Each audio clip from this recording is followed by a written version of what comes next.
好啦，今日啱啱啦，我哋喺端記就飲完茶啦。咁啊，令我最深刻印象咧就係西洋菜，所以今日咧我走嘅時候都要帶一袋西洋菜走。所以今晚白灼，自己試下有冇阿姐灼得咁好味，真係好得意。大家見唔見到啦？個姐姐而家咧其實就喺摘緊西洋菜啊！一日你摘幾多包啊？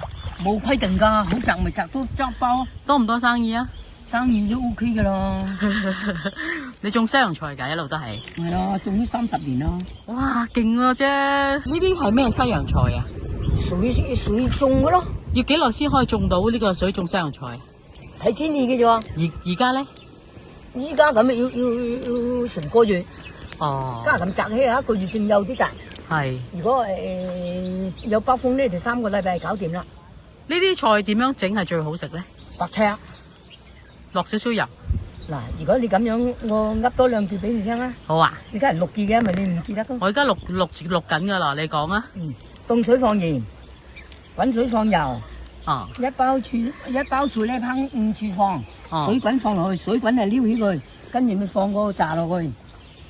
記住一句説話，水唔夠溫度咧，100%苦嘅。哦，原來咁㗎，溫度有關係嘅咩？係啊。